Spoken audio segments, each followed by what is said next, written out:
Meus amados, eu quero dar um bom dia também a todos, saudá-los com a graça e a paz.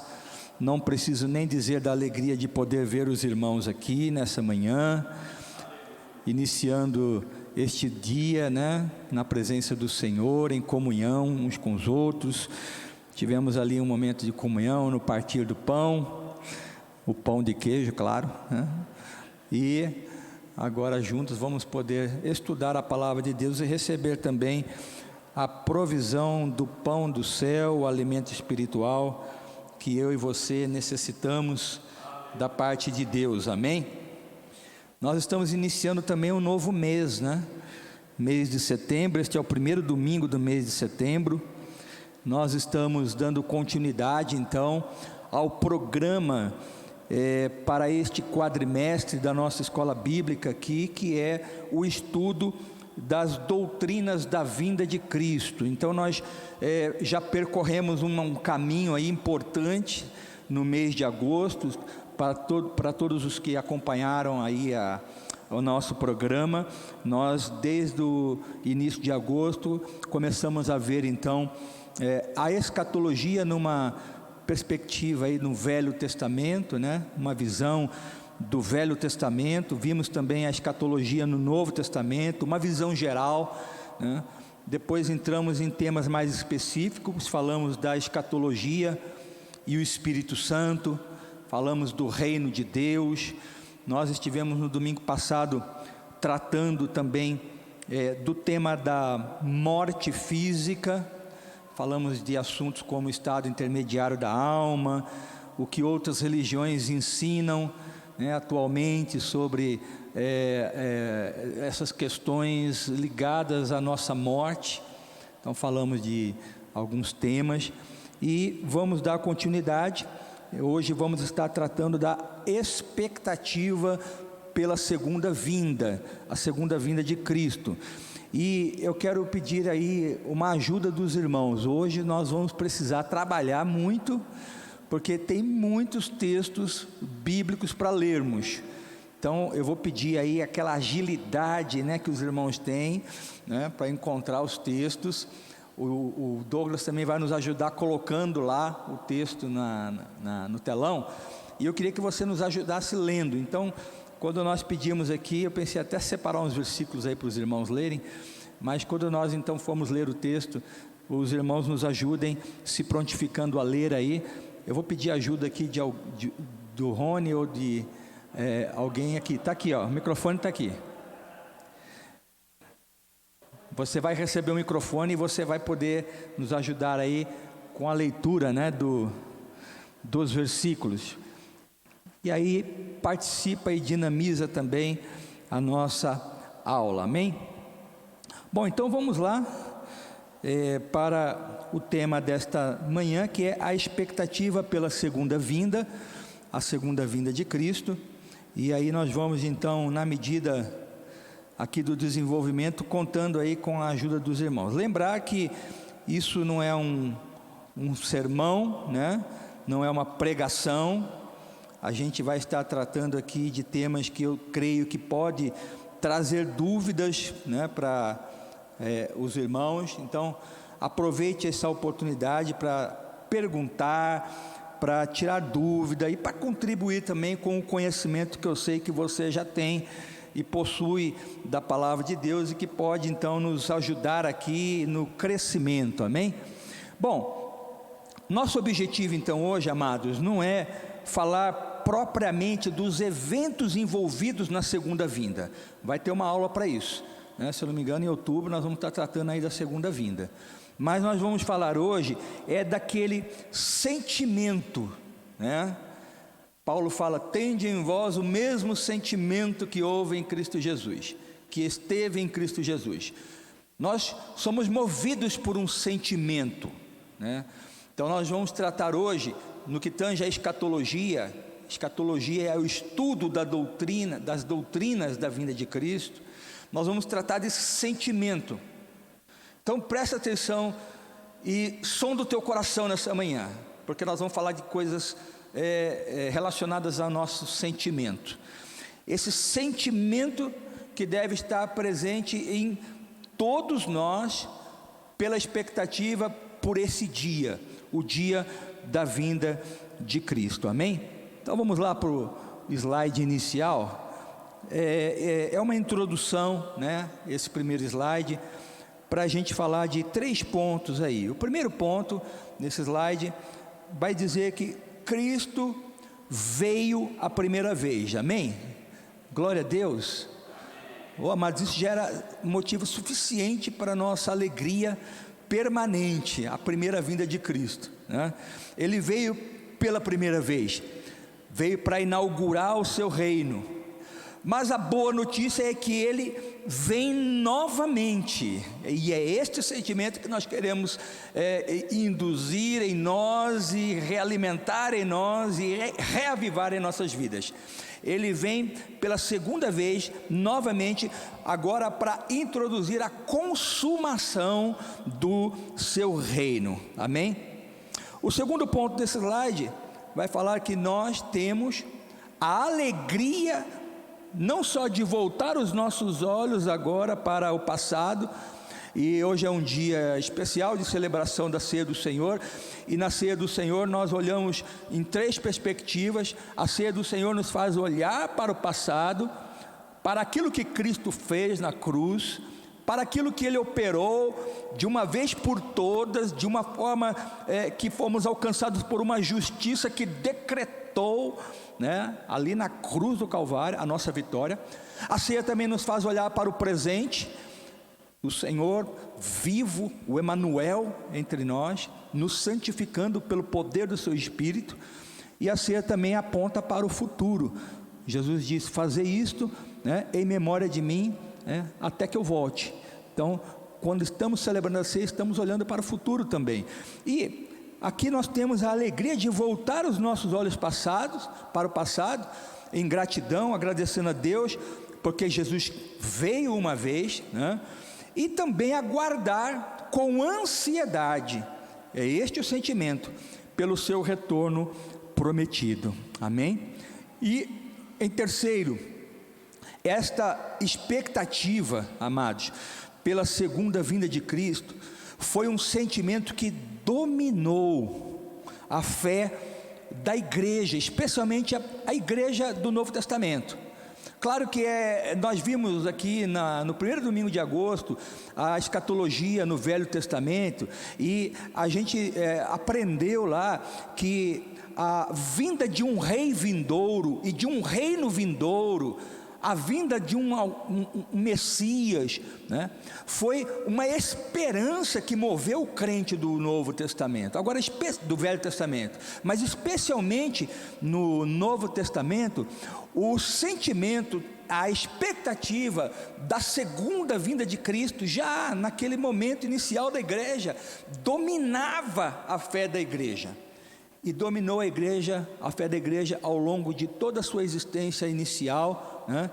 E é este sentimento que esperamos, né, nos domine também, domine o crente do século 21, domine o cristão da pós-modernidade, domine você que está aqui num domingo, numa manhã do primeiro domingo de setembro, diante de expectativas, né, das mais diversas que você tem, sua expectativa pelo almoço que vai acontecer daqui a pouco, né, pelo futebol da tarde, né, pelo dia de amanhã, um meio que, né, feriado prolongado. Qual que é a sua expectativa? Então nós queremos estudar essa sensação e mexer com isso, né, e despertar em nós algo. Eu creio que o Espírito Santo vai nos ajudar nessa manhã, amém? Vamos para o próximo slide. Essa era uma introdução. Nós queríamos agora a ajuda dos irmãos, amém? Porque veja só, nós vamos gastar aqui uns 5 slides agora, falando desse sentimento que dominou a igreja. E como é que nós descobrimos isso? Através da palavra de Deus. Nós vamos ver que o Novo Testamento todo o Novo Testamento, amados, de Mateus a Apocalipse, todo o Novo Testamento, ele aponta para a segunda vinda de Cristo, e não só para isso, ele não só mostra, ele exorta a igreja a estar pronta para essa volta. Então vamos começar vendo os evangelhos, né? Nos evangelhos nós temos então o primeiro ponto aí nesse slide, falando de que o Filho do Homem virá com os seus anjos na glória de seu Pai. Então abra aí alguém, por favor, Mateus 16, 27. Alguém vai achar esse texto, e uma outra pessoa vai achar para mim, por favor, Mateus 24, 42 a 44. Então primeiro Mateus 16, 27, Mateus 16, 27, e Mateus 24, 42 a 44 é o próximo que nós vamos ler. Então se você for ler, pode ler quem pegou o microfone aí primeiro. Mateus 16, 27. Porque o Filho do Homem há de vir na glória de seu Pai, com seus anjos, e então retribuirá a cada um conforme as suas obras. Então note o primeiro livro já do Novo Testamento apontando para a vinda do Filho do Homem. É uma certeza, o evangelista aqui, Mateus, ele expressa uma certeza: o Filho do Homem virá. Você pode falar virá bem alto? Eu vou falar o Filho do Homem, você fala virá, tá bom? Então, o Filho do Homem virá, ponto, aleluia. E ele não vem só, vem com uma comitiva de anjos, todas as hierarquias angelicais estarão acompanhando. Imagine o céu, meus irmãos, a Bíblia diz que todo olho verá. Imagine toda a hierarquia angelical dos anjos. Note que 1/3 dos anjos caiu do céu, e eram muitos anjos, irmão. São muitos demônios que estão por aí, tem muito demônio por aí. Imagina o resto que ficou, meu irmão.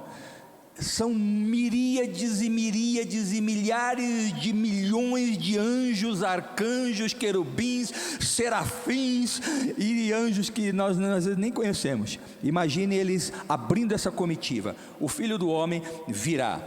Mateus 24, 42 vai falar que o seu retorno eminente, o retorno de Cristo, é frequentemente apontado pelo próprio Senhor Jesus. Então vamos ler Mateus 24, 42. Quem quer ler aí? Quem vai ler esse texto? Mateus 24, 42. Amém. E alguém abre para nós Lucas 12, 40, por favor. Lucas 12, 40. Bruna, você vai andar hoje, hein? Portanto, vigiai, porque não sabeis em que dia vem o vosso Senhor. Pode ler de novo? Portanto, vigiai, porque não sabeis em que dia vem o vosso Senhor. Amém. Lucas 12, 40. Quem achou? Lucas 12, 40. Pode ler. Ficai também vós apercebidos, porque a hora em que não cuidais, o Filho do Homem virá. Quem está dizendo isso? O próprio Senhor Jesus. Ele se apresenta como Filho do Homem e pede: vigiem, fiquem prontos, porque o Filho do Homem virá. Frequentemente o próprio Senhor, ele nos evangelhos vai apontar essa volta, amém? E em terceiro lugar nós temos aí também mais um ponto que fala da alegria, que vai permear aqueles que vão encontrar com ele na sua vinda. Lucas 12, 37, o verso 37 e o verso 43, são dois versículos. Lucas 12, versos 37 e versos 43, fala desse sentimento da alegria daqueles a quem ele vai então encontrar na sua vinda. Pode ler para a gente então, levanta a sua mão e leia Lucas 12, o verso 37 e o verso 43, amém?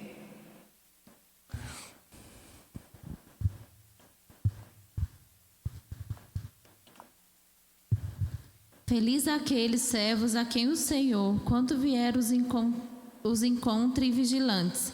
Com toda a certeza vos asseguro que ele se vestirá para o servir, fará que se reclinem ao redor da mesa e pessoalmente irá ao encontro deles para servi-los. Bem-aventurados aqueles servos, Pode ler o 43 também? Feliz o servo a quem o Senhor surpreender agindo dessa maneira quando voltar. Bem-aventurado, feliz, né? O servo. Então, este sentimento do encontro vai ser um sentimento de alegria, meus queridos. Interessante que nós não sabemos que dia, que hora, mas diz que naquele momento uma alegria vai tomar conta de você. Eu não sei se você vai estar passando por uma tribulação muito grande naquele momento. Talvez naquele momento você esteja, né, numa praia, ou jogando um futebol, ou você esteja na linha de frente, no campo missionário, pregando, ou você esteja debaixo de uma perseguição. Não sabemos o que nos está reservado, mas sabemos que no momento em que Ele chegar, nós vamos ser tomados de uma alegria, tomados de um gozo espiritual, algo que vai explodir dentro do nosso coração. Então esse sentimento está reservado para todos os seus discípulos na sua vinda, amém? A atitude do crente, o próximo, a atitude do crente, queridos, diante dos sinais dos tempos, qual que é? Vamos lá, Lucas 21, 28. O Novo Testamento, os Evangelhos, né, aliás, fala também dessa atitude. Tudo isso nós estamos vendo como o Novo Testamento está apontando para a vinda de Cristo, na perspectiva agora dos Evangelhos, né? Lucas 21, 28, quem lê para a gente?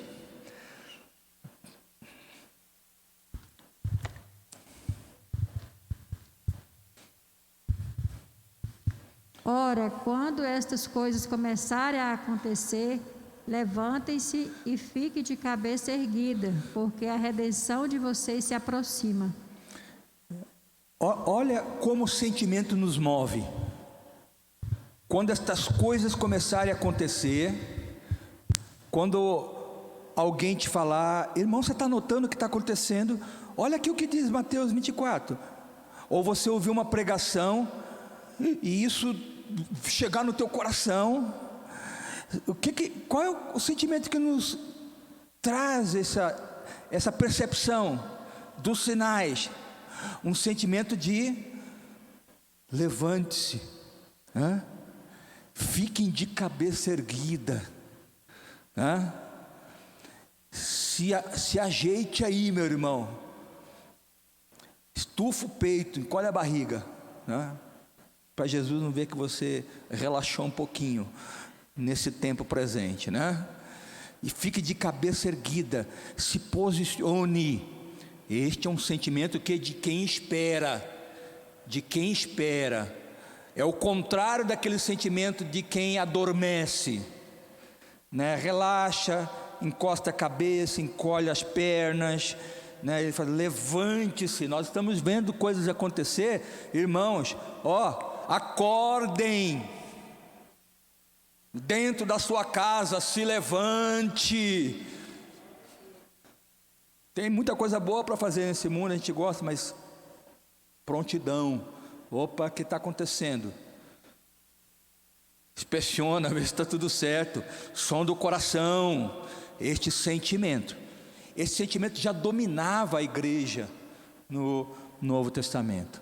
E o último ponto desse slide nos Evangelhos fala da promessa que Jesus fez aos discípulos logo antes, imediatamente antes de subir. Está lá em João 14:3, eu vou ler aqui. João 14:3 diz, e quando eu for, Jesus está fazendo aqui os seus discursos finais, ele está a poucos instantes de tomar o caminho, né, do pretório romano, para depois dali se dirigir para o Gólgota, e do Gólgota ali ser pregado na cruz, e da cruz ir para a sepultura, e da sepultura para a glória.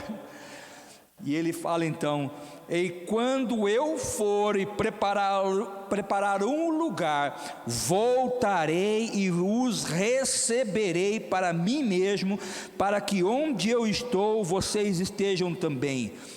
Amém? Os evangelhos apontam, e não só os evangelhos, vamos também para o próximo slide para ver que no livro de Atos, a história se repete. No livro de Atos, a igreja, a história da primeira igreja, nós vamos ver lá 2 pontos, pode clicar aí os 2, nós vamos ver o que os anjos falaram e que os homens pregaram. O que os anjos falaram? Vamos lá ler Atos 1:11, e alguém abra também para nós aí, Atos 17:31.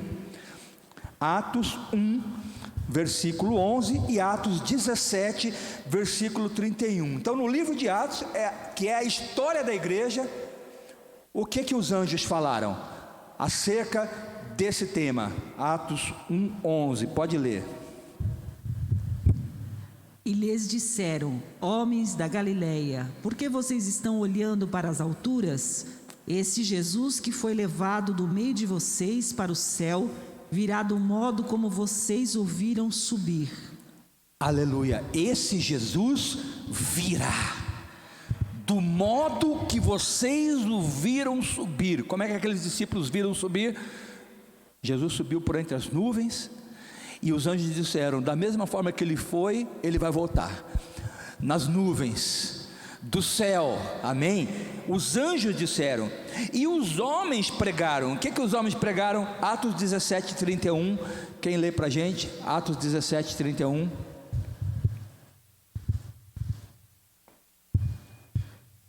Porque Deus estabeleceu um dia em que julgará o mundo com justiça, por meio de um homem que escolheu, e deu certeza disso a todos, ressuscitando-o dentre os mortos. Note que os homens, os apóstolos acrescentam um elemento aí, nesse contexto. Jesus virá, e esse dia estabelecido por Deus, o dia da sua volta, também fará trazer sobre a terra, sobre os homens, julgamento, juízo. Mas o fato é, ele virá. O próximo slide nós temos aí Paulo. O apóstolo Paulo escreveu diversas cartas, para as igrejas, e nas suas cartas também a tônica do tema da segunda vinda é muito presente. Nós vamos ver Paulo falando da proximidade, da certeza dessa volta do dia do Senhor. Um texto conhecido é 1 Tessalonicenses 5:2. 1 Tessalonicenses 5:2. Quem achar, por gentileza, leia para a gente. 1 Tessalonicenses 5:2. Podem ler.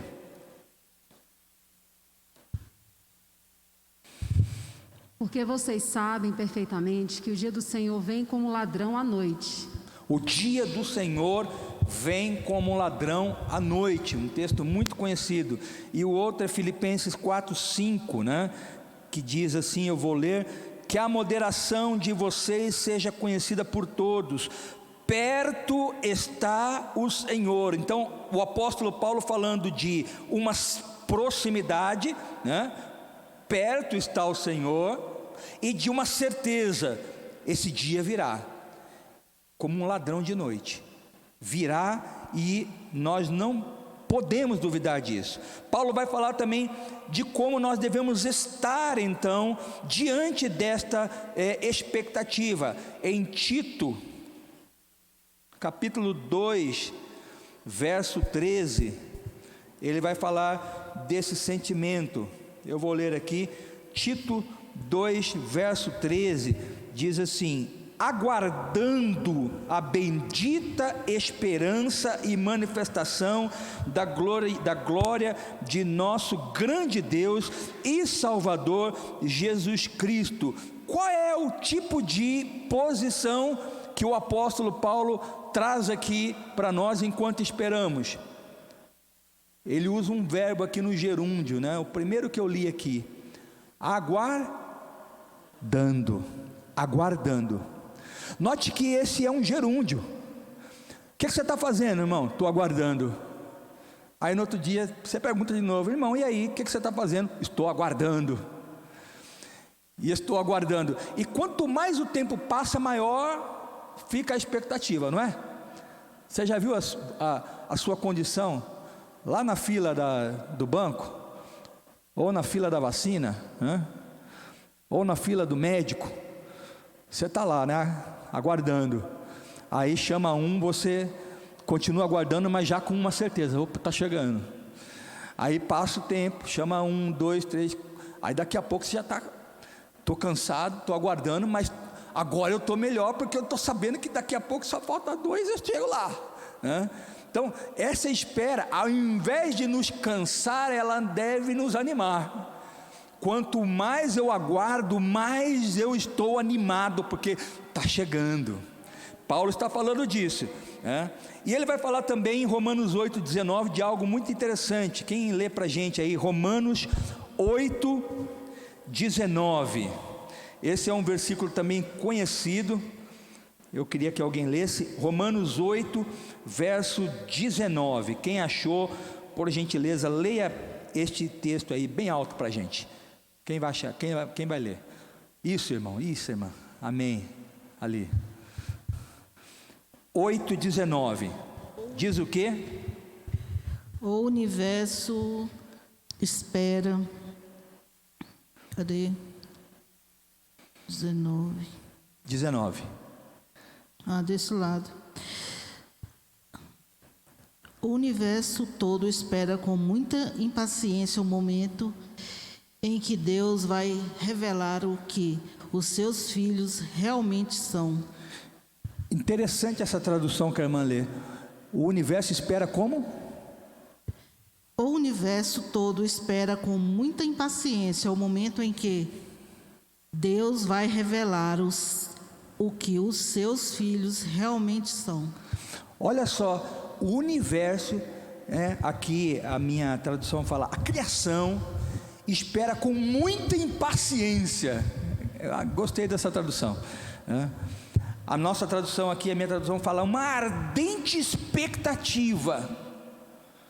Note, querido, como, né, as forças naturais, o nosso universo, nossas galáxias, nosso mundo, aguarda, espera impacientemente, com ardente expectativa, pela manifestação da sua glória. A gente sabe que esta manifestação se dará na segunda vinda de Cristo. Então, este sentimento, ele perpassa também o próprio universo, as galáxias, as constelações, né? Todo o universo está impacientemente aguardando isso. Mas nós vamos agora para o que diz as cartas gerais. Esse já é o quarto slide, né? Eu falei que tem 5 slides para a gente ver que todo o Novo Testamento está apontando para isso, para depois a gente falar de algumas coisas muito importantes.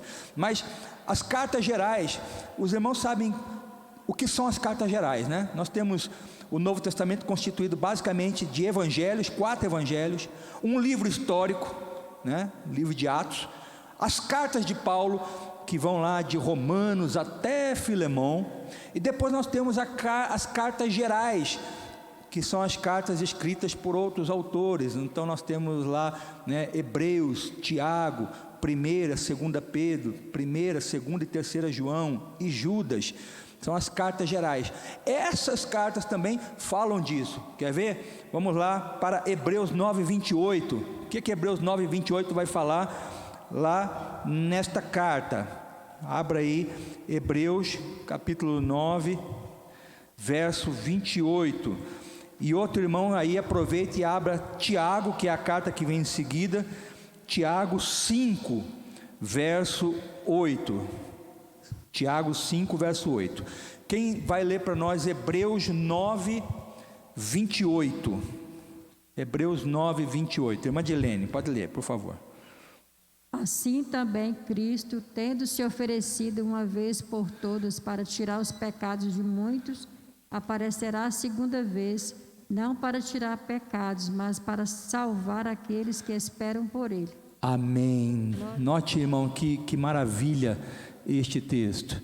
Assim também Cristo, tendo se oferecido uma vez por todas para tirar os pecados de muitos, amém?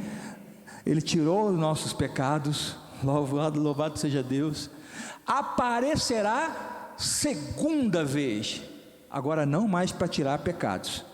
O momento de tirar pecados é agora, amados, porque na sua segunda aparição, ele não vai mais tirar pecados, mas ele vem agora para um resgate definitivo.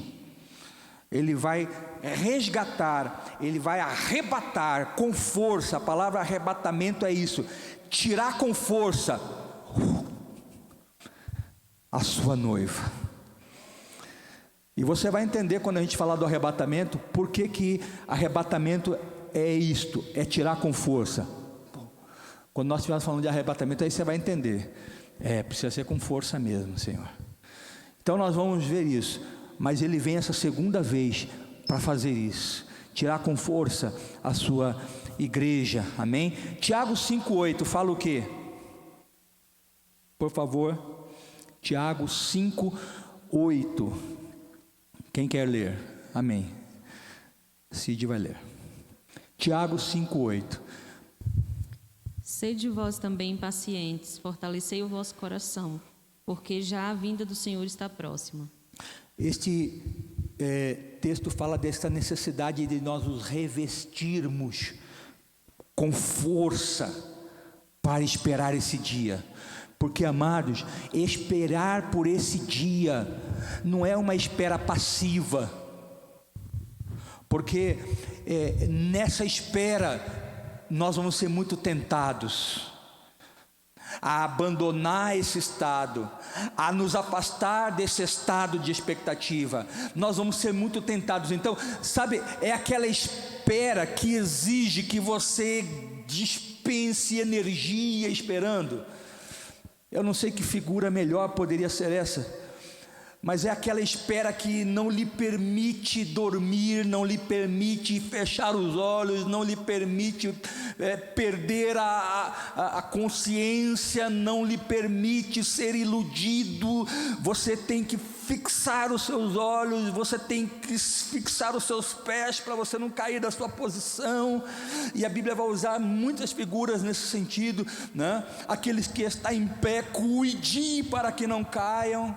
Então é uma espera que precisa se revestir de força, porque senão você não consegue esperar. Então Tiago aponta para essa necessidade.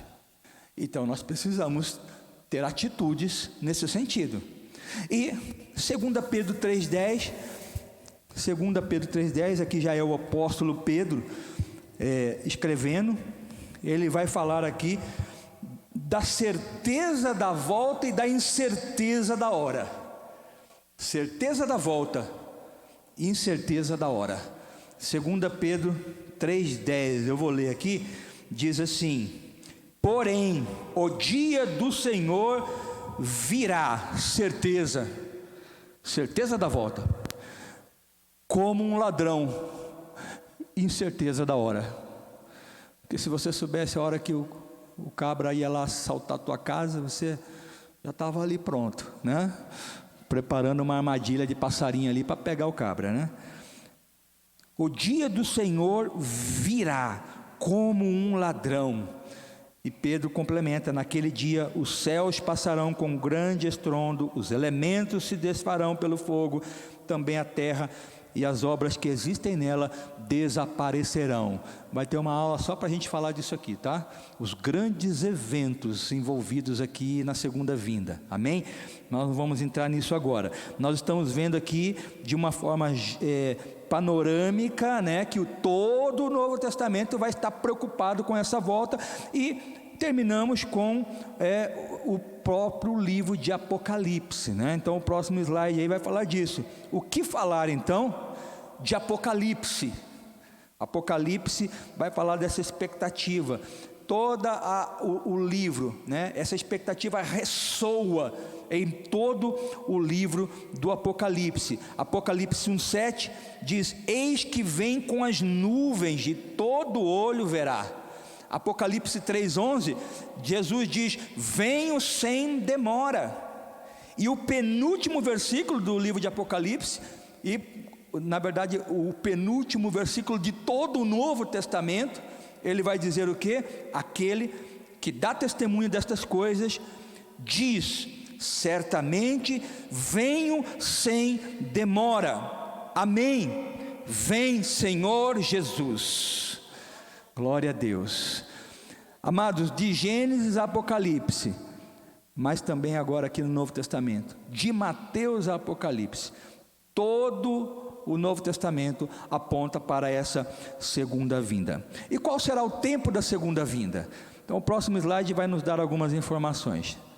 Primeira informação: Jesus não marcou essa hora, Ele não marcou essa data, Ele não agendou esse dia para o seu retorno. Vamos ler lá Mateus 24, 36. Abra aí alguém para a gente, por gentileza, Mateus 24, 36, e leia para nós esse texto que vai nos confirmar essa triste notícia, amados, triste notícia. Se há uma coisa triste na segunda vinda, talvez seja essa, né? Jesus não marcou essa data. E não é porque é triste que é porque é ruim, né? Talvez seja muito bom que ele não tenha marcado, sabe? Pode ler, pastor. Mas a respeito daquele dia e hora, ninguém sabe, nem os anjos dos céus, nem o Filho, senão o Pai. Jesus não só não marcou, como ele também nem sabe que dia é esse. Se há uma coisa que Jesus não sabe, é isso. E isso não o diminui, né, na sua soberania, na sua supremacia como Deus, não o diminui. Mas Jesus, enquanto Filho, enquanto o agente de Deus para vir salvar, redimir, ele não tem essa agenda, né, pré-definida, conhecida, manifesta, mas sim o Pai. Então Jesus não marcou, então por isso não dá para sabermos o tempo. Mas será que o Novo Testamento também não dá uma pista sobre isso? Nós vamos ver lá 1 Tessalonicenses 5. Abra aí 1 Tessalonicenses 5, irmão, a sua Bíblia, versículos de 2 até o 4. Eu vou ler aqui 1 Tessalonicenses 5, de 2 a 4. O que o texto vai dizer aqui a respeito do tempo da vinda de Cristo? E se você tiver alguma pergunta, por favor, faça. Você tem alguma dúvida, algum texto, né? Você sabe que o que mais já se tentou fazer é marcar a data da vinda de Cristo. Irmãos, é impressionante. Todo dia aparece uma novidade assim. Alguém marcando o dia da vinda de Cristo. A pessoa pode até não falar assim, vai ser dia tal, mês tal, ano tal, hora tal. Ela pode até não falar de data, calendário, não. Mas ela marca o dia através de um evento. Vai ser tal dia, vai acontecer isso, isso e isso. Jesus vai voltar. Aí todo mundo corre, tem que comprar as coisas, tem que correr as coisas, tem que estocar comida, tem que fazer isso, vai ser né? Aí passa aquele dia, nada, né? Aí vem outra novidade daqui para frente. Marcou um dia e vai ser dia tal. Então, isso é frequente. Jesus disse isso. Olha, cuidado, porque vão aparecer muitos, diz, olha lá, Cristo está vindo, olha lá, é agora, olha lá, é agora. Então, nós vamos estar no meio de uma série de notícias, e 99,999% delas fake news, né, evangélicas, para querer te mover, né, numa expectativa irreal, né? Bom, enfim, 1 Tessalonicenses 5, o que Paulo vai dizer a partir do verso 2? Porque vocês sabem perfeitamente que o dia do Senhor vem como ladrão à noite. Quando andarem dizendo paz e segurança, eis que lhe sobrevirá repentina destruição, como vem as dores de parto à mulher que está para dar à luz, e de modo nenhum escaparão. Mas vocês, irmãos, não estão em trevas, para que esse dia os apanhe de surpresa como ladrão. Isto é, Paulo, ele resumiu aqui, ele destacou aqui, ensinou aqui a total impossibilidade de se calcular esse dia, essa hora, esse tempo. 2 Pedro, vamos ver o que diz Pedro então acerca do tempo aqui. O próximo texto aí, a próxima linha desse slide, vai nos falar também algo. 2 Pedro, capítulo 3, versos de 8 a 10. Quem achar, por gentileza, leia para a gente. 2 de Pedro. Hoje nós vamos fazer um treinamento, né, prático de encontrar textos na Bíblia, amém? Você estava aí meio destreinado, né? Então hoje nós vamos aqui ajudar um pouco aí você nesse exercício. 2 Pedro, capítulo 3, versos de 8 a 10. Quem, por favor, pode ler para a gente esse texto?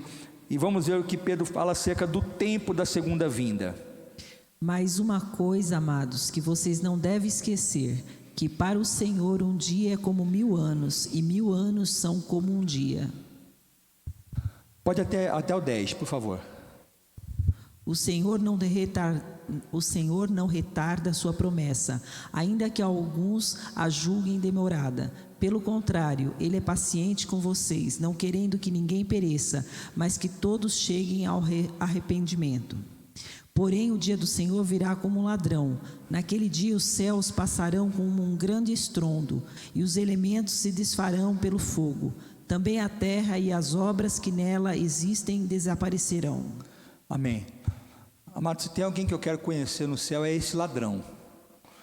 O que Paulo fala, Pedro fala, esse ladrão. Será que é o ladrão da cruz, ô Silvio? Será que Jesus levou o ladrão da cruz com esse propósito? Porque o camarada conhece, das manhas ali, né? E vai mandar esse ladrão aí para avisar o dia da vinda, né? Brincadeiras à parte, Pedro não ajuda também. Pedro, você chega nele, ô Pedro, tu era chegado do mestre lá, fala o dia aí. Aí Pedro, vem cá que eu vou te falar. O dia vai ser esse. Para o Senhor um dia como 1000 anos, e 1000 anos como um dia. Fica a dica. Pedro também não ajuda a gente. Pedro também não ajuda. O que Pedro fala, e que acho que deve nos consolar, é que Deus não retarda o tempo da vinda de Cristo. Pedro não responde, mas fala de uma certeza. Olha, uma coisa sei, eu não sei o dia, a data, mas uma coisa eu sei, não vai atrasar, nem vai demorar 1 segundo a mais, nem vai adiantar 1 segundo a menos, vai chegar na hora, ele não retarda. E Pedro vai dizer também que escarnecedores duvidarão, pode passar o próximo aí, da volta de Cristo. Já que você está em 2 Pedro aí, vai ali então no capítulo 3 mesmo, volta aí no versículo 3 e 4 e leia para a gente então, que nesse contexto vão aparecer muitos escarnecedores, para dizer o quê? Leia aí, versos 3 e 4, do mesmo capítulo aí de 2 Pedro. Quem pode ler para a gente? Amém. Antes de tudo, saibam que nos últimos dias virão escarnecedores com as suas zombarias, andando segundo as próprias paixões. E dizendo, onde está a promessa da sua vinda? Porque desde que os pais morreram, todas as coisas permanecem como desde o princípio da criação. Olha que interessante, gente. Não vai faltar gente para desanimar. Olha, nos últimos dias aparecerão uma grande quantidade de pessoas, virão escarnecedores, com zombaria, para dizer o quê? Onde é que está essa promessa mesmo, gente? Vocês estão esperando o quê mesmo? Vocês acreditam nisso? Gente, nós estamos em pleno século 21. Olha, nós já estamos mandando gente para fazer turismo na Lua, e vocês estão ainda acreditando que vai vir Jesus, que vai vir alguém do céu. Gente, já morreu gente falando isso, já nasceu gente falando isso, e morreu gente falando isso, nasceu gente falando isso.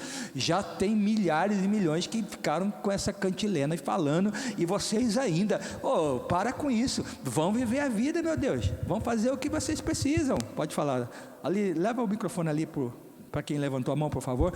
Não vai faltar escarnecedor para dizer o contrário e para te ridicularizar com essa sua espera, com essa sua ideia. E aí, o que você vai fazer diante disso? Por favor. Sim, pastor. E o interessante é que faculdades de teologia, mundo afora, muitas delas já pacificaram de que essa volta não existe, né? De que muitos teólogos, né, têm ensinado não, que essa volta foi uma simples simbologia, tal, né? Ensinam isso, né? Que a zombaria daquele que escarnece não ofende tanto, né, quanto aquele que ensina, né? Alguém que tenha, entre aspas, autoridade de ensinar numa faculdade de teologia, ou pastores. Eu já conheci pastores que não acreditam na volta. Infelizmente é verdade, viu, Rony? Você tem razão, e a gente tem hoje uma avalanche, né, de pessoas oriundas das escolas liberais de teologia. E o liberalismo teológico, ele realmente nos surpreende a cada dia, né? Então, chega-se às vias disso, até duvidar desse evento bíblico, desse evento espiritual, né? E não é de se duvidar que do meio teológico, de dentro da igreja, vão surgir, né, posicionamentos como esse. Não se impressione com isso. Não se preocupe com isso, isso pode acontecer, né?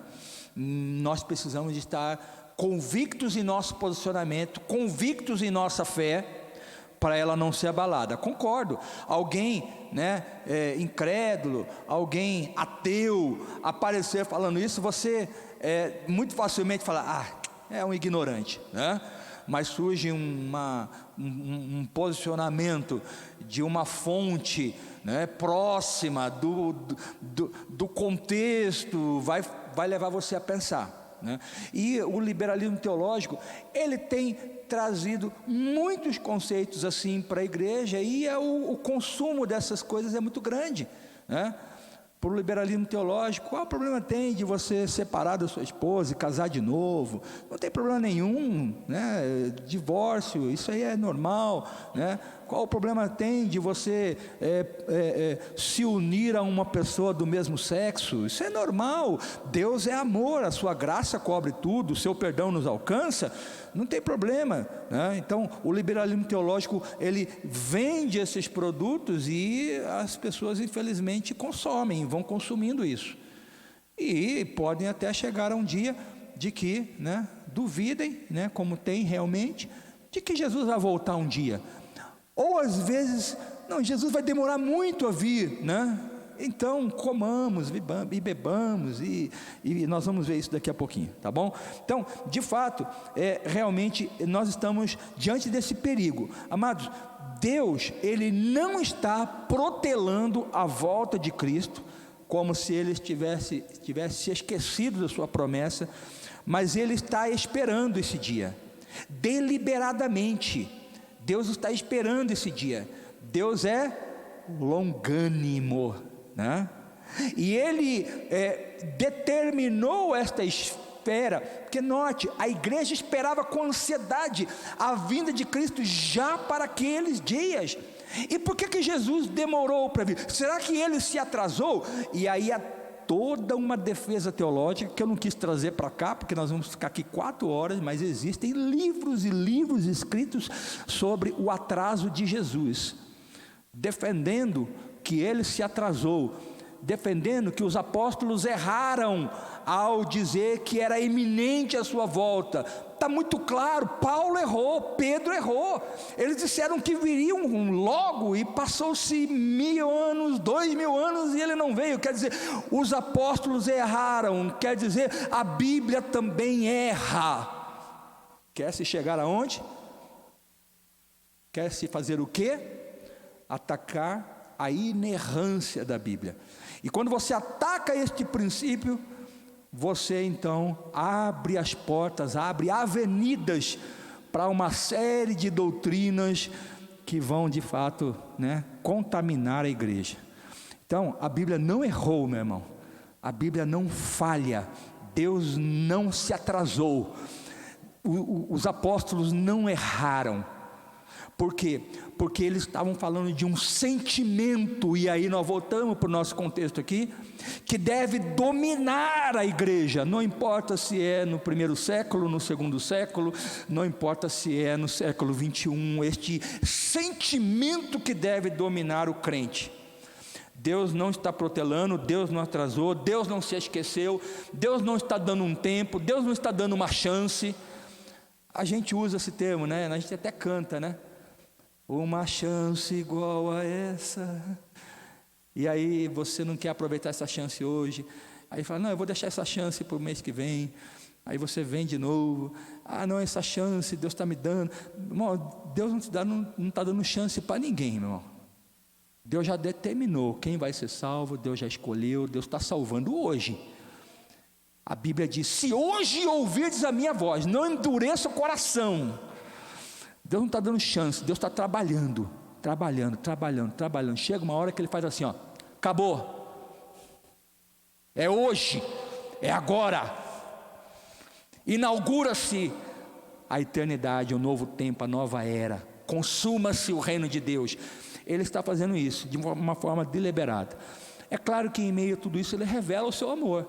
Esse tempo que Ele está dando, de fato, revela o amor, revela a graça, sua compaixão, sua paciência para com os pecadores. A gente não pode negar isso. Amém? Próximo slide, nós vamos caminhando aqui já para finalizar. A igreja nos dias atuais, amados. A gente sempre vê esse joguinho aí, expectativa versus realidade. Qual que é a expectativa para a igreja nos dias atuais? Então vamos ver lá a expectativa. Uma igreja que aguarda ansiosamente pela volta de Cristo e vive à luz desta expectativa renovada a cada dia. Vamos ler isso tudo junto? Acho que seria legal, No 3, 1, 2, uma igreja que aguarda ansiosamente pela volta de Cristo e vive à luz desta expectativa renovada a cada dia. Amém? Esta é a expectativa, mas muitas vezes não é a realidade. Muitas vezes a realidade, ela é o quê? Apatia, frieza e inconstância. Especialmente este último atributo da realidade do que muitas vezes é. Inconstância. Somos tentados a sermos inconstantes. Por isso que o apóstolo Paulo, falando do contexto da ressurreição, note, eu vou até abrir esse texto, não estava aí previsto, mas eu vou abrir aqui esse texto, 1 Coríntios capítulo 15, Paulo está falando do contexto da ressurreição. O contexto da ressurreição é o contexto da vinda de Cristo. Ele vai falar aqui de toda a dinâmica da ressurreição, e tem uma aula desta EBD, se eu não me engano é a última de outubro, só para falar de ressurreição do corpo. Há muita ignorância nessa matéria. Ressurreição do corpo. Que corpo você vai ter? Será que lá no céu nós vamos ser tudo bombadinho, ou tudo rechonchudinho, ou tudo magro, ou tudo modelo plus size? Como é que é isso, Como é que é essa diversidade? Como vai ser o nosso corpo? Como vai ser? Tem muita ignorância nesse sentido, então nós vamos poder esclarecer. Mas Paulo está falando do contexto da ressurreição do corpo, do contexto da segunda vinda, e ele termina esse texto, falando assim: portanto, quer dizer, à vista de tudo isso, à luz de tudo isso, portanto, sede firmes, inabaláveis, sempre abundantes na obra do Senhor, sabendo que no Senhor o trabalho de vocês não é vão. Paulo apela para a constância, firmeza. Uma coisa que deve marcar a igreja é a firmeza, mas infelizmente muitas vezes a realidade é aquela que nós vimos lá: apatia, frieza e inconstância. Irmãos, daqui até lá nós não podemos ficar variando, né? Que nem humor, né?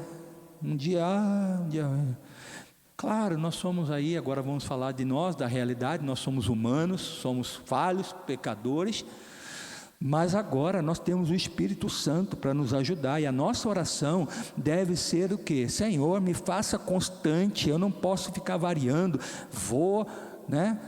Dou um tiro de 100 metros e depois retrocedo 500, aí dou de novo e depois paro, né? Não, o Espírito Santo pode te ajudar, meu irmão, né? Por isso que nós precisamos vigiar em oração, porque senão a gente cai em tentação, a tentação de parar, a tentação de vou chutar tudo, a tentação, não, hoje eu vou dar umas férias para mim e tal. A gente precisa vigiar, que vai nos manter vigilantes é o espírito de oração, o espírito de busca, o espírito de envolvimento com a obra do Senhor, amém? Então, apatia, frieza e inconstância, essa é a realidade. Mas como resolver isso? Vamos lá para o próximo slide então, para ver que o nível de expectativa da igreja pela segunda vinda, amados, revela algo muito importante, revela a sua saúde espiritual. Então, primeiro ponto aí, uma expectativa vívida, uma saúde vívida, né? Pela volta de Cristo, deveria pelo menos marcar a igreja de Cristo nos dias de hoje. Então, isso não é só para o Novo Testamento, e agora nós estamos aqui no século 21 e o tempo já passou, nós evoluímos. Então, hoje não é assim, irmão, hoje a gente tem que ter paciência, isso aí vai acontecer um dia. Não, amados, essa expectativa vívida precisa ser a marca da igreja hoje, amém? Próximo, se essa expectativa não estiver presente, se isso realmente não for uma realidade, pode ter certeza, há algo radicalmente errado. E aqui nós não vamos ler, porque não vai dar tempo, a história da igreja de Sardes. A igreja de Sardes era uma das 7 igrejas, sem falar da igreja de Filadélfia, de Laodiceia, mas a igreja de Sardes é uma daquelas 7 igrejas para as quais Jesus, né, enviou, né, suas 7 cartas por meio da lavra de João. E a igreja de Sardes tinha uma característica, era uma igreja que tinha, parecia que estava viva, mas estava morta. Então, isso revela a saúde espiritual do que pode ser a igreja em todas as eras, e especialmente nos dias de hoje. Uma igreja marcada por uma total ausência de expectativa pela segunda vinda de Cristo. Se isso estiver presente na igreja, é um sintoma muito claro de que há um problema muito crônico e radical. Vamos agora olhar para a nossa vida. Se isso estiver presente na tua vida, é um sintoma de que tua vida espiritual pode estar numa situação, né, num nível de UTI, né? Você pode estar numa UTI, você pode estar realmente num quadro muito degradante de falta de fogo espiritual, uma unção, uma comunhão, algo que está faltando dentro de você. Se você não estiver radicalmente, se você não estiver com o seu coração inflamado, né, por essa vinda. Terceiro ponto desse slide, a perda de uma expectativa vívida e vital, porque isso é vital para nós, da segunda vinda de Cristo, é um sinal de uma enfermidade espiritual das mais sérias na igreja. E nós vamos ver algumas razões para a perda desse senso de expectativa. O próximo slide vai nos ajudar a tentar diagnosticar algumas razões para isso. A primeira razão, prioridades materiais, prioridades seculares no centro do coração dos crentes. Jesus já falou isso. Olha, as ansiedades, os cuidados deste mundo, ele contou lá na parábola do semeador, vão sufocar a semente, vão sufocar a palavra. Então, quando o nosso coração está sobrecarregado disso, e nós temos lá o texto de Lucas 24, eu já tenho lido esse texto aqui, é um texto que nós precisamos gravar, amados, no nosso coração nesses últimos dias. Eu vou ler aqui, Lucas 24, deixa eu ver se eu consigo achar aqui, acho que é Lucas 24, Lucas 24, verso, não é, deixa eu ver aqui, é uma das últimas parábolas, é Lucas 21, 19, oi, pode falar, por favor, isso, só deixa chegar o microfone para a irmã aí, para poder, pode falar. O senhor falando aí a respeito da saúde espiritual, né, da expectativa da igreja da vinda de Jesus, essa pandemia a gente viu muito histerismo dentro da igreja, né? Muito medo, parece, mas é um sinal forte que Jesus vai voltar. Em vez de a gente ter ficado feliz, a igreja num todo ficou apavorada e entrou na mesma expectativa do mundo, do medo, do pânico, e não ficou feliz assim por saber que é mais um sinal que Jesus está cada vez mais próximo. Então isso revela realmente assim a imaturidade da igreja também, né? Esse medo todo de acontecer e a gente vai estar aqui, e o medo de passar pela tribulação, e isso revelou também muita falta de conhecimento da igreja a respeito desses últimos dias, né? Isso sem dúvida, o cenário externo, sem dúvida, tem contribuído, né, para trazer esse sintoma, essa doença, né, vamos chamar assim, esse contágio, aproveitar aí o contexto, né, para o coração da igreja, para o coração dos crentes. Porque, gente, essas coisas não estão acontecendo em vão, né? Elas têm um alvo, né? O mundo todo trabalha desde o princípio para resistir à obra que Deus está fazendo. Não é nem contra você, é o que Deus está fazendo. E você é protagonista disso, você está no centro dessa ação de Deus, desse agir de Deus, de resgatar o homem para si. Então, todo o movimento global que nós vemos hoje, não é por uma questão secular, e tudo bem, vai ficar melhor e tal, e o mundo vai continuar, e a gente cai nessa normalidade, né? Gente, nós estamos numa anormalidade, e as pessoas estão querendo viver como se estivesse normal, né? E não está normal, mas isso tudo tem um alvo, o alvo é atacar a obra que Deus está fazendo, né? A obra que Deus está fazendo. Eu achei o texto aqui, Lucas 21, Lucas 21, só para pontuar o que mesmo nós estávamos falando aqui, né? De razões para essa perda do senso, né? de expectativa por essa segunda vinda, e as prioridades materiais e seculares, quando elas tomam o nosso coração, elas nos fazem aí de fato esfriar. E Lucas 21, Jesus está falando lá da sua vinda, né? E ali no verso 34, ele vai dizer o seguinte: olha, o contexto é a vinda de Cristo, o contexto é a vinda de Cristo, a segunda vinda aqui, e ele fala assim: tenham cuidado para não acontecer que o coração de vocês fique sobrecarregado com as consequências da orgia, da embriaguez, das preocupações deste mundo. Note que ele coloca a ansiedade junto com orgia, com embriaguez. Ansiedade é tão ruim quanto, meu irmão. Preocupação com esse mundo é tão ruim quanto. Aí você vê o camarada lá, né? Todo embaraçado na prostituição, na droga, no vício, e você fala, coitado dele, e você está aqui preocupada com sua família, com o dia de amanhã, e você não consegue nem dormir direito, você já vai tá tendo até que tomar remédio para dar uma calmadinha, e você está lá falando, coitado dele, coitado de você, né? Coitado de nós, né? que às vezes nos preocupamos, porque as preocupações do mundo são um motivo de cautela também nossa. Então, preocupações deste mundo, e para que aquele dia não venha sobre vocês repentinamente como uma armadilha, pois sobrevirá a todos os que vivem sobre a face da terra. Portanto, vigiem o tempo todo, como?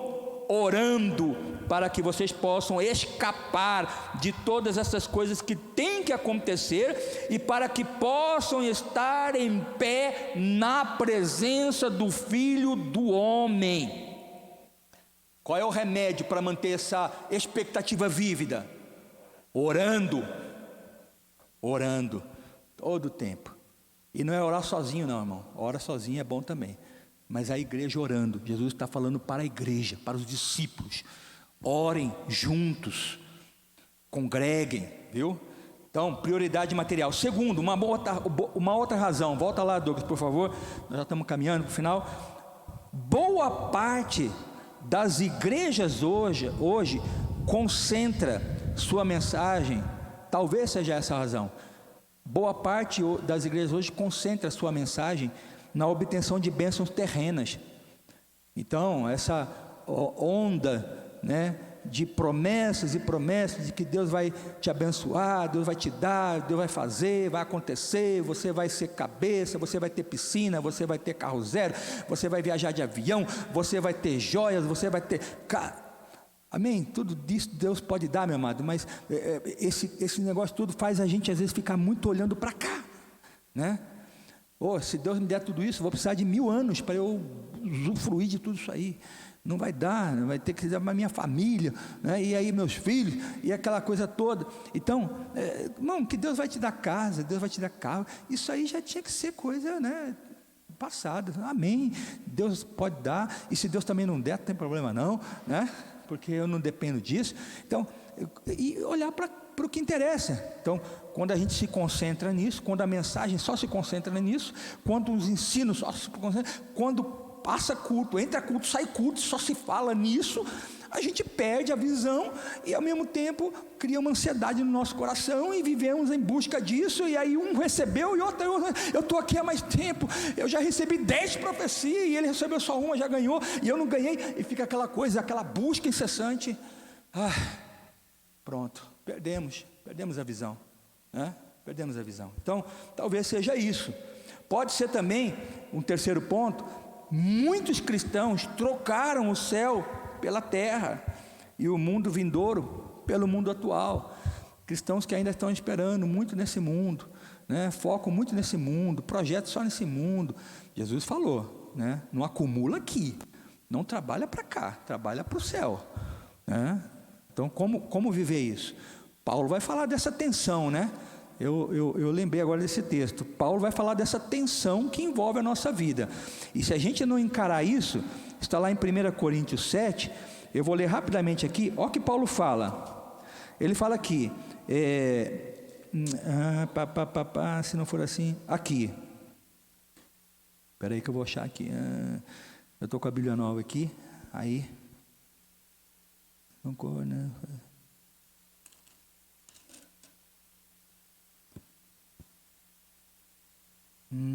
Espera aí que eu vou achar aqui. Aqui, Paulo fala aqui, essa é uma tensão que nós temos que aprender a conviver com ela. Ele fala assim, 1 Coríntios capítulo 7, a partir do versículo 29. Mas digo isto, irmãos, o tempo se abrevia. Olha Paulo aqui falando de novo sobre a segunda vinda. O tempo se abrevia. Por isso, de agora em diante, não só os casados sejam como não fossem casados, mas também os que choram como se não chorassem, os que se alegram como se não se alegrassem, os que compram aonde, gente? Nesse mundo, os que compram como se nada possuíssem, os que se utilizam deste mundo como se não fizessem uso dele, porque a aparência desse mundo deste mundo passa. O que eu realmente quero é que vocês fiquem livres de preocupações. Então, como lidar com isso? Comprar como se não estivesse comprando. Vou comprar uma casa, como se eu não estivesse comprando, quer dizer, não estou preso àquilo, está acontecendo hoje, no momento de hoje, glória a Deus, amém. Estou fazendo, mas não tem nada com isso aqui vai ficar para o anticristo e tal. Não é aquela coisa de ficar, minha casa e tal, e chora e vem para a igreja, Jesus, a minha casa que o Senhor prometeu. Nem vem para a igreja, né? Não, enquanto não tem, vem, né? Aí quando tem, não vem mais. Teve gente que antes da pandemia estava todo o culto aqui. Aí Deus deu para ele uma chácara. Cadê os irmãos? Sumiram. Não veio no culto porque, pastor, tem que parir a vaca. Pastor, tem que cortar o pé de cana. Pastor, não tem... Jesus está falando aqui, use como se não usasse. Quer dizer, aquilo facilmente a gente larga. Não é que nem a mulher de Ló, né? Não, mulher, vamos embora. Não, mas tem a minha casa lá que eu decorei todinha. Não, mas eu mandei pintar a casa, gente. Mas vamos embora, gente. Vai acabar tudo, vai virar tudo sal, vai destruir tudo. Tá bom, vamos. Não, mas tem lá aí minha hortinha que eu fiz. Tá. Mulher, vamos embora, mulher. E no fim não foi, e no fim deu no que deu, né? Bom, terceiro, último, volta lá por favor. Incredulidade total na volta de Cristo. Irmão, tem crente que não acredita que Jesus vai voltar. Ele acredita aqui, mas não acredita aqui. Porque se ele acreditasse aqui, ele não vivia como vive. Então, isso é incredulidade. Sim, Jesus vai voltar, amém, glória a Deus, amém, aleluia e tal. Aí, pronto, acabou, esqueceu, vai para casa, não se lembra mais disso, não vive com essa expectativa. E por último, uma crença de que a volta de Cristo se dará num futuro bem distante. Vai dar tempo de eu fazer muita coisa aqui ainda, né? Aí aquele sentimento, aquela paixão, né? Não morre, né? Não sobrevive. E quais os resultados então dessa expectativa vívida? Vamos lá para o próximo slide. Qual é o resultado de uma expectativa vívida? Quando você tem uma expectativa vívida, clara, na segunda vinda de Cristo. Primeiro, essa expectativa é um incentivo para um viver santo. Está em Romanos 13, eu vou ler aqui. Quando você tem essa expectativa clara, meu irmão, no seu coração, você precisa dela por causa disso. Quando você a tem, você tem um incentivo para viver em santidade. Paulo está aqui escrevendo aos Romanos, capítulo 13, aliás, e no versículo 11, ele vai dizer o seguinte: digo a vocês que conhecem o tempo, já é hora de despertarem do sono, porque a nossa salvação está agora mais perto do que quando no princípio cremos. Vai alta a noite e o dia vem chegando. Deixemos, pois, as obras das trevas e revistamo-nos das armas da luz. Vivamos dignamente, como em pleno dia, não em orgias, em bebedeiras, em imoralidades, em libertinagem, em discórdias, em ciúmes, mas revistam-se do Senhor Jesus Cristo e nada façam e não façam nada que venha a satisfazer os desejos da carne. Isto é, a expectativa pela segunda vinda é um incentivo para um viver santo, mas não só isso. Segundo ponto, essa expectativa é um incentivo para o uso diligente dos dons e habilidades que Ele nos deu. E aí nós não vamos ler, porque nós já estamos aqui no tempo de acabar. A parábola dos talentos vai falar disso. A segunda vinda é um incentivo. Se Jesus está vindo, use os dons e os talentos que Ele te deu de forma diligente, não enterra não. Não acha, Jesus vai demorar, eu vou enterrar. Tem gente que chega e fala assim: pastor, eu vou deixar o meu ministério. Eu falei: cuidado, hein? Por mim tudo bem, pode deixar, não tem problema nenhum. Mas ele você vai prestar conta disso. Então, a vinda de Cristo, a expectativa pela segunda vinda de Cristo, deve nos incentivar a desenterrar os nossos dons e talentos enterrados aí, e usar na obra de Deus, usar para salvar vidas, usar para edificar vidas, usar para ser bênção na vida de outros, sair um pouco do nosso comodismo, para ir visitar alguém, para liderar um pequeno grupo, ensinar a palavra, chamar gente e evangelizar, e orar no hospital, e evangelizar na rua, e na rodoviária, e fazer, e dar aula, e usar nossos talentos, e fazer a obra de Deus, a obra que Deus tem para fazer. E por último, essa expectativa nos incentiva, né, a vigilância e prontidão. Lucas 12 vai falar disso, mas nós lemos vários versículos aqui que dizem respeito a isso. Nós precisamos estar prontos, preparados, cabeça erguida, né, tomando cuidados, vigilantes, acordados, despertados para esse dia.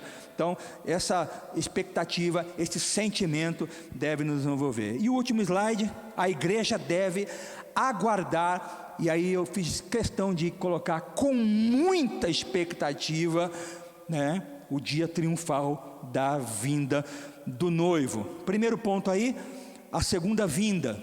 Amados, o tempo é incerto, mas o fato é certo. Você pode repetir isso? O tempo é incerto, mas o fato é certo. Ele virá. Segundo, viva numa expectativa constante, alegre da volta de Cristo. Fale sobre isso, cante sobre isso, pregue sobre isso. Não deixe de ler um texto, pelo menos todo dia, que fale da volta de Cristo, e orar e agradecer e cantar por esse dia. Não deixe que você seja atropelado pela rotina, não deixe que você seja enganado. Mantenha vívida a sua mente, não tem outro jeito. Senão você pegar aqui esses diversos textos que nós temos aqui, você pode olhar para a sua Bíblia e facilmente achar um tema e ler, e fecha a Bíblia e fala: Deus, eu te agradeço porque Jesus vai voltar. Meu coração quer esquecer disso, minha mente quer me enganar, mas eu não vou deixar, eu vou aguardar esse dia. Obrigado, louve a Ele, coloque umas músicas lá e entre nesse espírito de adoração. Mantenha vívida esta mensagem no seu coração. A igreja serve para isso, meu amado. Por isso que você precisa vir para a igreja, porque aqui na igreja nós vamos falar disso constantemente, nós vamos cantar isso constantemente, nós vamos orar isso constantemente. Toda ceia nós vamos ministrar isso constantemente, para que a gente mantenha vívida esta esperança e não sejamos acometidos pela perda de apetite espiritual. E por último, o crente deve estar pronto para o grande evento da segunda vinda. E a minha pergunta é: você está pronto? Você está pronto? Peça a Deus que lhe capacite a estar pronto. Amém? Próximo slide. Domingo que vem, amém? Nós vamos falar do quê? Os sinais dos tempos. E aí nós vamos começar a entrar numa análise um pouco mais prática de tudo o que está acontecendo, tudo que vai acontecer. Eu achei interessante essa figura que eu achei de pessoas de várias nações com máscaras de nações, né? Essa figura é uma figura antiga, não é uma figura nova. Interessante, né? Uma figura antiga, profética, né? Então veja só, nós estamos num momento de sinais, manifestação de sinais. Vamos interpretar isso, meus amados. O que é isso? O que são essas coisas? Vamos interpretar isso à luz da Bíblia e olhar para esses sinais, porque lembra que nós falamos? É olhando para esses sinais que nós vamos ter que então nos posicionar, erguer a cabeça, né? E caminhar, olhando para esses sinais, amém? Então domingo que vem, não perca, participe, e nós vamos então orar. Obrigado por esta manhã, Pai. Dispensa agora a tua bênção sobre nós ao sairmos daqui, e ó Pai, nos traga, Deus, ó Pai, de volta nesta noite, para juntos adorarmos ao Senhor. Nós te pedimos, continue abençoando nossa escola bíblica, Deus, cada aluno da escola bíblica, que o Senhor acrescente o conhecimento, a inteligência, a sabedoria, para Deus, ó Pai, podemos ser edificados, Senhor, e o teu nome ser glorificado em nós e através de nós. É a nossa oração em nome de Jesus, amém. Que a graça de nosso Senhor e Salvador Jesus Cristo, o amor de Deus nosso Pai e a comunhão do Espírito Santo sejam conosco hoje e sempre, amém e amém. Deus abençoe você, meu irmão, até logo mais. Vá na paz de Cristo.